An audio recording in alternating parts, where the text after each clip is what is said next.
সবাই আসসালামু আলাইকুম। তো গতি অধ্যায়টা আমরা অলরেডি শেষ করছি। তোমরা যারা গতি অধ্যায়গুলো মিস করছো তারা প্লেলিস্ট থেকে গতি অধ্যায়ের 3টা ক্লাস দিয়েছিলাম, 3টা ক্লাস তোমরা দেখে আসতে পারো। তো তারই ধারাবাহিকতায় আজকে তোমাদের সামনে এই গতি অধ্যায়ের একটা সৃজনশীল সেট নিয়ে হাজির হয়েছি। ইনশাআল্লাহ আজকে এই সৃজনশীল সেটটাই আমরা সলিউশন করব। তো চলো এখানে কী কী ইনফরমেশন দেওয়া আছে আমরা আগে দেখি। ধরো এইটা একটা গাড়ির বেগ এবং সময় দেওয়া হচ্ছে। দেখো যে সময় যখন 0 সেকেন্ড তখন গাড়ির বেগ ছিল হচ্ছে 2 মিটার পার সেকেন্ড, 5 সেকেন্ডে ছিল 4 মিটার পার সেকেন্ড, 10 সেকেন্ডে ছিল হচ্ছে 6 মিটার পার সেকেন্ড, ঠিক একইভাবে 15 সেকেন্ডে ছিল হচ্ছে 6 মিটার পার সেকেন্ড। 20 সেকেন্ডে গাড়িটির বেগ হয় 7 মিটার পার সেকেন্ড এবং 25 মিটার পার সেকেন্ড সময়ে গাড়িটির বেগ হয় 8 metre per second. Ultimately 30 second পরে গাড়িটির বেগ হয় হচ্ছে 9 মিটার পার সেকেন্ড। প্রশ্ন ক নম্বর। তোমরা জানো কি যে ক নম্বর জ্ঞানমূলক প্রশ্ন, এটা বেসিক্যালি সংজ্ঞা থেকে আসে। তো সুতরাং সংজ্ঞাগুলো তোমাদের বই যেগুলো আছে একটু ভালো করে পড়তে হবে। তার মধ্যে আমি ইম্পর্টেন্ট কিছু সংজ্ঞা এখানে দিয়েছি। ধরো পর্যাবৃত্ত গতি একটি, সরল সন্ধিত গতি একটি, সরল সন্ধিত স্পন্দন গতি একটি এবং তাৎক্ষণিক বেগ, তাৎক্ষণিক ত্বরণ। এরপরে খ নম্বর প্রশ্ন আমি যেটা দিয়েছি সেটা হচ্ছে সকল স্পন্দন গতি পর্যাবৃত্ত গতি, কিন্তু সকল পর্যাবৃত্ত গতি স্পন্দন গতি নয়। এটার একটু ব্যাখ্যা করতে হবে। গ নাম্বার আমি প্রশ্নে যেটা দিয়েছি 15তম সেকেন্ডে অতিক্রান্ত দূরত্ব কত। এই যে এই 15তম সেকেন্ডে গাড়িটি কত দূর অতিক্রম করবে বা কত দূরে যাবে সেইটাই বের করতে হবে গ নম্বরে। ঠিক একইভাবে ঘ নম্বরে যেটা আছে বেগ বনাম সময় লেখচিত্রটি কেমন হবে। এই যে বেগ বনাম সময় এর একটি লেখচিত্র হবে, লেখচিত্রটি ঢাল কি নির্ণয় করবে, এগুলো নিয়ে আজকের আলোচনাটি সাজানো হয়েছে। তো চলো প্রথমে আমরা সংজ্ঞাগুলো দেখে আসি। পর্যাবৃত্ত গতি প্রথম সংজ্ঞা। তাহলে পর্যাবৃত্ত গতির সংজ্ঞাটা আমরা বেসিক্যালি এই অধ্যায় যখন পড়াই তখন তোমাদেরকে পড়ানো হয়েছিল। তারপর আমি তোমাদের বোঝার সুবিধার্থে আরেকবার বলতেছি। পর্যাবৃত্ত গতি অর্থাৎ পর্যাবৃত্ত গতিটা ঠিক এমন, অর্থাৎ কোনো বস্তুর বা কোনো গতিশীল বস্তুর গতি যদি এমন হয় যেটা একটি নির্দিষ্ট বিন্দুকে একটি নির্দিষ্ট সময় পরপর একই দিক থেকে অতিক্রম করে। বোঝা যায়নি? আচ্ছা, পর্যাবৃত্ত গতি বোঝানোর জন্য আমাদের যেটা করতে হবে সেইটা হচ্ছে, আমি তোমাদেরকে একটু দেখাই। প্রথমে আমাদেরকে একটি ঘড়ি আঁকাইতে হবে। ঘড়ি আঁকানোর পরে মনে করো এইটা হচ্ছে 12, যখন 12টা বাজে এটা হচ্ছে 3, এইটা হচ্ছে 6, এইটা হচ্ছে 9। তো দেখো যখন আমি মিনিটের কাটা কল্পনা করব, এই 12 থেকে যখন স্টার্ট করবে ঠিক যখন 3টা বাজবে বা ঘন্টার কাটা ধরি, যখন 3টা বাজবে ঠিক একই সময় পর পর কিন্তু এই 3কে অতিক্রম করবে। ঠিক একইভাবে 6কে কিন্তু ঠিক একই সময় পর পর এই ঘন্টার কাটা, মিনিটের কাটা বা সেকেন্ডের কাটা কিন্তু অতিক্রম করবে। এই যে গতি, এই গতিটাকেই বলা হয় হচ্ছে পর্যাবৃত্ত গতি। এখন সরল সন্ধিত স্পন্দন গতি এই জিনিসটা কি? সরল সন্ধিত স্পন্দন গতিও এক প্রকার পর্যাবৃত্ত গতি, যেটা আমরা খ নম্বরে দেখব। বাট সরল সন্ধিত স্পন্দন গতির ক্ষেত্রে আমরা যে উদাহরণটা বেসিক্যালি দিয়ে থাকি, এইটা হচ্ছে এ বিন্দু এবং এইটা হচ্ছে বি বিন্দু। ধরো এইটা হচ্ছে একটি সরল দোলক। এই সরল দোলককে আমি যদি, এইটা হচ্ছে ও বিন্দু, ও বিন্দু থেকে এ বিন্দুতে নিয়ে যাই এবং ও থেকে বি বিন্দুতে নিয়ে যাই, ধরো যে কোনো একটা বিন্দুতে নিয়ে গেলে এটাকে ছেড়ে দিলাম। ছেড়ে দিলে কি হবে? সরল দোলকের ধর্ম অনুযায়ী এটা কিন্তু অনবরত দুলতে থাকবে।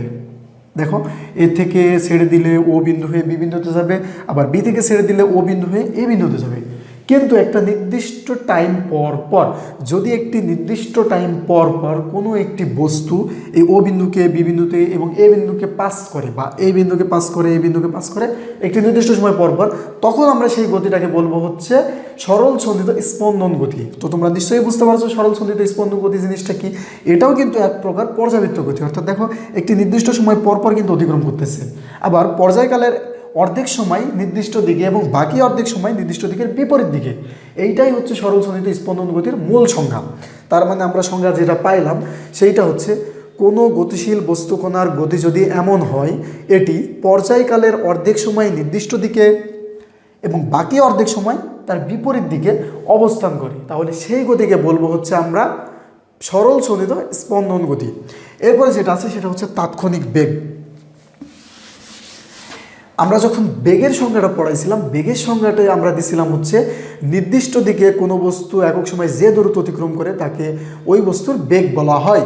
বাট তাৎক্ষণিক বেগ জিনিসটা কি? তাৎক্ষণিক বেগে যখন সংজ্ঞা আসবে তখন তোমরা সবসময় মনে রাখবা যে সময়ের ব্যবধান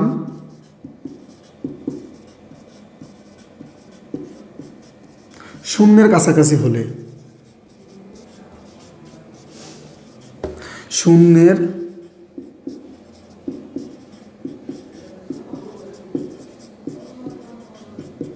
কাছাকাছি হলে, যদি সময়ের ব্যবধান শূন্যের কাছাকাছি হলে কোনো বস্তু একক সময়ে যে দূরত্ব অতিক্রম করে তাকে ওই বস্তুর তাৎক্ষণিক বেগ বলে। ঠিক একইভাবে যখন তাৎক্ষণিক ত্বরণের সঙ্গে আসবে, ত্বরণের আগে জাস্ট এই কথাটুকু লিখে দেবা যে সময়ের ব্যবধান শূন্যের কাছাকাছি হলে যেটা হয় সেইটাই হচ্ছে তাৎক্ষণিক ত্বরণ। তাহলে আমাদের ক নাম্বার কিন্তু অলরেডি শেষ। এখন আমরা যেটা দেখবো সেটা হচ্ছে খ নাম্বার। খ নাম্বার দেখা আমরা কিন্তু যখন পর্যাবৃত্ত গতি এবং সরল চলিত স্পন্দন গতি নিয়ে আলোচনা করি তখন কিন্তু অলরেডি আমরা দেখে ফেলছি। যেমন আমরা যখন একটি পেন্ডুলাম আঁকাইছিলাম, দেখো এইরকম ছিল, এটা ও বিন্দু এবং এটা এ বিন্দু, এইটা ছিল হচ্ছে বি বিন্দু। তো দেখো পর্যায়কালে অর্ধেক সময় নির্দিষ্ট দিকে এবং বাকি অর্ধেক সময় তার বিপরীত দিকে যদি মানে কোনো বস্তু গতি এমন হয় তাহলে সেই গতিকে বলে হচ্ছে আমরা সরল চলিত স্পন্দন গতি। বাট এটাও কিন্তু এক প্রকার পর্যাবৃত্ত গতি। কিন্তু অনেক পর্যাবৃত্ত গতি আছে, যেমন ঘড়ির ক্ষেত্রে যেটা আমরা দেখলাম 3-12, দেখো এইটা কিন্তু সবসময় একই দিকে চলে, কিন্তু কোনো সময় দেখবা না যে 12 থেকে 3-এ যাচ্ছে, এইটা কিন্তু অলরেডি হয়। বাট কোনো সময় তোমরা দেখবা না যে 3 থেকে 12-র দিকে যাচ্ছে ঘড়ির কাঁটা। এটা কি কখনো তোমরা খেয়াল করছো যে 3 থেকে 12-র দিকে যায় না, বরং 12 থেকে 3 হয়ে আবার এইভাবে চক্রটি ঘুরতে থাকে? তার মানে এইটা কিন্তু কখনোই সরল চলিত স্পন্দন গতি হবে না। যদি বিপরীত দিকে ঘুরতো নির্দিষ্ট সময় পর পর তখন সেটা হয়তো সরল চলিত স্পন্দন গতি। তো তোমরা সুন্দর করে এই কথাটা লিখে দিবা ওখানে প্রশ্নে। এরপরে আমি তাহলে উপরের দুইটা মুছে দিই। এখন তোমরা নিশ্চয়ই তুলেছ বা বুঝতে পেরেছো আমি কি বলছি তোমাদেরকে। ওকে, মুছে দিলাম। গ নম্বর প্রশ্ন যেটা ছিল সেটা হচ্ছে 15 সেকেন্ডে অতিক্রান্ত দূরত্ব কত? তাহলে আমাদের এখন যেটা লাগবে সেইটা হচ্ছে এই যে 15 সেকেন্ড, এবং 15 সেকেন্ডে বেগ হচ্ছে 6 মিটার পার সেকেন্ড। তাহলে আমরা এখন অঙ্কটা সলিউশন করে ফেলি। এই দিকে সলিউশন করে আমরা গ নম্বরের এখন আমরা কি করবো ভাই, সলিউশন করব। তাহলে অতিক্রান্ত দূরত্ব প্রথমে আমাদের লাগবে যেটা, সেটা হচ্ছে অতিক্রান্ত দূরত্বের সূত্র। তাহলে অতিক্রান্ত দূরত্বের সূত্র আমরা কয়টা জানি? ইউ প্লাস ভি ভাগ 2 ইন্টু টি। এরপরে এচ সমান UT plus half a t square. এরপরে এচ সমান ভিটি। তাহলে এই তিনটা সূত্রের মধ্যে আমরা ব্যবহার করব কোনটা? দেখো তোমাদের উদ্দেশ্যে একটি কথা বলি, একটা জিনিস তোমরা খেয়াল করো, যখন 10 সেকেন্ড সময় যখন 10 সেকেন্ড ছিল তখনও কিন্তু বেগটা ছিল 6 মিটার পার সেকেন্ড। ঠিক একইভাবে 15 সেকেন্ড সময়েও কিন্তু বেগটা 6 মিটার পার সেকেন্ডই ছিল। তাহলে 15 থেকে 10 সেকেন্ডে ধরো এটা একটা গাড়ির বেগ, গাড়িটি সমবেগে ছিল, সমবেগে চলছিল। কারণ কি কত মিটার পার সেকেন্ড বেগে চলতেছিল ভাই? দেখো 6 মিটার পার সেকেন্ড, সেটা 10 সেকেন্ডেও এবং 15 সেকেন্ডে। তার মানে এই 5 সেকেন্ড সময় গাড়িটি সমবেগে চলতেছিল। তাহলে সমবেগে যদি কোনো গাড়ি চলে তাহলে কি হয়? তাহলে হচ্ছে এই যে এস ইজ ইকুয়াল টু ভিটি। তার মানে আমাদের এই সূত্রে অঙ্কটি কিন্তু হয়ে যাবে। তার মানে আমরা ব্যবহার করব হচ্ছে এস ইজ ইকুয়াল টু ভিটি এই সূত্রটি দিয়ে। তাহলে আমরা লিখে ফেলি এস ইজ ইকুয়াল টু ভিটি, যেখানে ভি সমান দেওয়া আছে দেখো 6 metre per second into T সমান হচ্ছে 15। তাহলে এটাকে গুণ করলে হয় হচ্ছে 90 মিটার। তার মানে এইটার যেটা অ্যান্সার পেলাম যে 15 সেকেন্ডে অতিক্রান্ত দূরত্ব হচ্ছে 90 মিটার। বাট এখন আমি অঙ্কটাকে একটু চেঞ্জ করে দেব। ধরো এই টাইপের অঙ্ক কিন্তু তোমরা বোর্ড পরীক্ষাগুলোতে অনেকবার পাবা। ধরো এইখানে বেগটা ছিল হচ্ছে তোমার 5, এইটা এই ক্ষেত্রে 5 দিলাম এবং ওইটা হচ্ছে 6। এই ক্ষেত্রে কি হবে ভাই? এখন তো কিন্তু গাড়িটি সমবেগে চলছে না, তাহলে কোন সূত্রটি হবে? এই ক্ষেত্রে যেটা সূত্র হবে সেটা হচ্ছে S is equal to u t plus half a t square. এই সূত্র দিয়ে কিন্তু অতিক্রান্ত দূরত্ব বের করতে হবে। তাহলে দেখো এখানে ইউটি লাগতেছে এবং এটি লাগতেছে, তার মানে এ। ত্বরণটা বের করতে হবে, যেহেতু বেগের পরিবর্তন হচ্ছে তার মানে এখানে ত্বরণ হচ্ছে, তাহলে ত্বরণটা আমরা এখন বের করবো। A is equal to v minus u ভাগ টি। তাহলে এখান থেকে তোমরা ত্বরণটা বের করবা, ত্বরণটা বের করার পরে এই ত্বরণের জায়গায় S is equal to u t plus half a t square, এই সূত্রে মানগুলোকে বসাই দিলেই তোমরা কিন্তু সহজেই অ্যান্সারটা পেয়ে যাবা। তার মানে যদি বেগের পরিবর্তন হয় তাহলে প্রথম ফার্স্ট তোমরা ত্বরণ বের করবা, ত্বরণ বের করার পরে এই সূত্রে বসাই দিবা, তাহলেই কিন্তু তোমাদের সহজে অঙ্কটা হয়ে যাবে।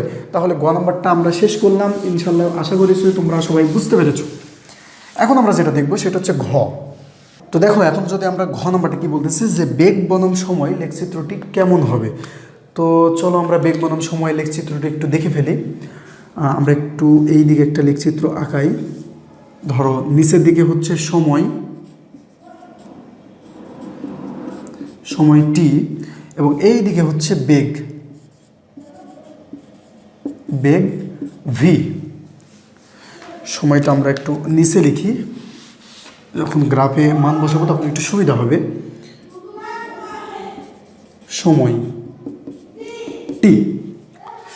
তো দেখো আমাদের সময় যখন 0 সেকেন্ড, অর্থাৎ 0 মানে এই যে এইখানে এই পয়েন্টটার নাম হচ্ছে 0 0 0 0, তার মানে সময় যখন 0 সেকেন্ড তখন কিন্তু বেগ অলরেডি পাইছি আমরা হচ্ছে 2 2, 0-র জন্য পেলাম হচ্ছে 2 মিটার পার সেকেন্ড।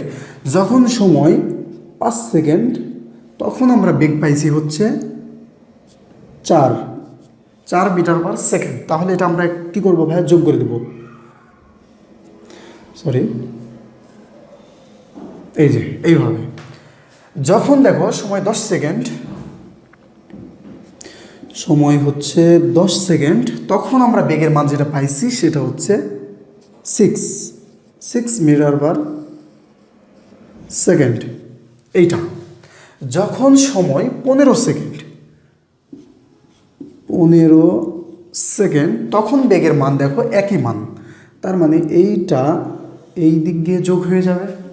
তার মানে যখন সময় হচ্ছে 20 সেকেন্ড 20, তখন দেখো বেগের মান কিন্তু আবার বাড়তেছে, মানে 7 সেকেন্ড।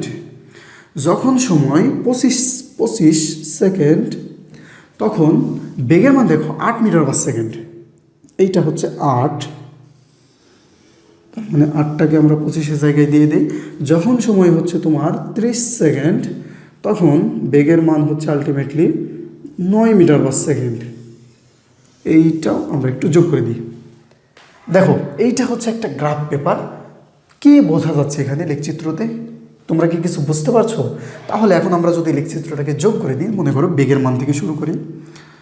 এই যে এই বিন্দু পর্যন্ত গিয়ে এইটা কিন্তু সমবেগে চলতেছে, এইটা সমবেগে চলার পরে বেগ কিন্তু আবার বাড়তেছে, আবার বাড়তেছে, আবার বাড়তেছে। তাহলে এখন আমরা এই চিত্রটাকে নামকরণ করে দিই। এইটা একটা বিন্দু, এইটা একটা বিন্দু, এইটা একটা বিন্দু, এইটা একটা বিন্দু, এইটা একটা বিন্দু এবং ফাইনাল বিন্দু। তার মানে আমরা এখন নামকরণ শুরু করি। মনে করি এখান থেকে আমরা A B C D E F G, এইভাবে যদি আমরা এখন নামকরণটা সেরে ফেলি তাহলে এই লেখচিত্রটা আমরা কি বুঝতে পারছি? এই লেখচিত্রটিতে আমরা যেটা দেখছি সেইটা হচ্ছে সময় যখন 0 সেকেন্ড তখন বেগটা পাইছিলাম হচ্ছে 2 মিটার পার সেকেন্ড, অর্থাৎ বেগ কিন্তু বাড়তেছে। বাট যখন সময় 5 সেকেন্ড তখন কিন্তু বেগটা হয়েছে 4। তাহলে বি বিন্দুতে যদি তোমাকে এখন জিজ্ঞেস করা হয় ত্বরণ কত, তাহলে বি বিন্দুতে ত্বরণ, বিতে ত্বরণকে প্রকাশ করা এ দ্বারা, এ হচ্ছে ভি মাইনাস ইউ ভাগ টি। তাহলে ভি কত দেখো 4, ইউ হচ্ছে 0 যেহেতু স্থির অবস্থান থেকে যাত্রা শুরু করেছিল, এবং টি হচ্ছে দেখো 5। তার মানে এখানে 4 ভাগ 5, 4 5। তার মানে এখানে ত্বরণের মানটা কত পাওয়া যাচ্ছে এটা একটু বের করবে তোমরা। ঠিক একইভাবে যদি আমরা সি বিন্দুতে, সিতে এ, সিতে কি ত্বরণ হয়েছে আদৌ? দেখো সি থেকে যখন ডি বিন্দু পর্যন্ত, সি থেকে ডি বিন্দু, মনে করো এটা আমি কেটে দিই, সি থেকে ডি, সি থেকে ডি। দেখো তো ভাই সি থেকে ডি কি হয়েছে, বেগটা একই লাইনে চলতেছে না, 6 মিটার পার সেকেন্ড। তার মানে এখানে বেসিক্যালি সমবেগ কাজ করছে। তার মানে এখানে এ ইজ ইকুয়াল টু কত 0, কারণ তোমরা নিশ্চয়ই জানো যে সমবেগে চলমান কোনো বস্তুর ত্বরণ থাকে না, ত্বরণ হচ্ছে 0। তো এইভাবেই চিত্রটা দেখো, এরপরে ডি থেকে এই বিন্দু পর্যন্ত আবার বেগ মানে ত্বরণটা বাড়তেছে, বেগ বাড়তেছে, এই বিন্দুতে আরও বেগ বাড়তেছে, যে বিন্দুতে আরও বেগ বাড়তেছে সেটা হচ্ছে 9 মিটার/সেকেন্ড। এভাবেই কিন্তু তোমরা ব্যাখ্যা করে এই প্রশ্নটির উত্তর করে আসবে। তো আজকের সৃজনশীলটি নিয়ে এই ছিল আমাদের আলোচনা। তোমরা নিশ্চয়ই এইরকম সৃজনশীল তোমরা বোর্ড পরীক্ষাগুলোতে অবশ্যই পাবা। তোমরা এই সৃজনশীলটি একটু ভালো করে প্র্যাকটিস করবা। আর যদি কোনো প্রবলেম হয় এই টাইপের কোনো সৃজনশীলে, তাহলে অবশ্যই সেটা আমাদের কমেন্ট করে জানাবা। তো আজকের ক্লাস এই পর্যন্তই। সবাই ভালো থেকো, সুস্থ থেকো। সবাইকে আসসালামু আলাইকুম।